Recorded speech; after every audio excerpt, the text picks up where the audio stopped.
cerita pendek. Pada bagian ini akan dibahas mengenai struktur yang ada di dalam cerpen. Lalu struktur cerpen itu apa? Struktur cerpen itu merupakan rangkaian cerita atau alur yang membentuk cerpen itu sendiri. Nah, secara umum jalan cerita atau alur ini memiliki 5 tahapan. Tahap pertama itu tahapan pengenalan situasi cerita atau disebut juga dengan orientation. Dalam bagian ini, pengarang akan memperkenalkan para tokoh, menata adegan, dan juga hubungan antar tokoh. Lalu yang kedua, tahapan kedua ini disebut dengan pengungkapan peristiwa atau complication.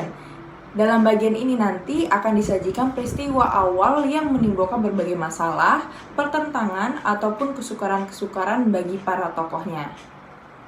Tahapan yang ketiga.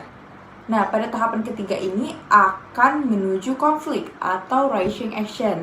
Pada bagian ini akan terjadi peningkatan perhatian, kegembiraan, bisa juga kehebohan ataupun keterlibatan dari berbagai situasi yang menyebabkan bertambahnya kesukaran tokoh. Oke, lanjut ke tahapan berikutnya yaitu tahapan keempat. Pada tahapan ini disebut dengan tahapan puncak konflik atau klimaks. Inilah bagian cerita yang paling besar dan juga mendebarkan. Pada bagian klimaks ini pula akan ditentukan perubahan nasib beberapa tokohnya. Misalnya, apakah dia kemudian berhasil menyelesaikan masalahnya ataupun dia akan gagal mengatasi masalahnya. Lalu yang terakhir itu tahapan penyelesaian yang disebut juga ending atau juga koda. Sebagai akhir cerita, pada bagian ini akan berisi penjelasan tentang sikap ataupun nasib-nasib yang dialami tokohnya setelah mengalami peristiwa puncak itu.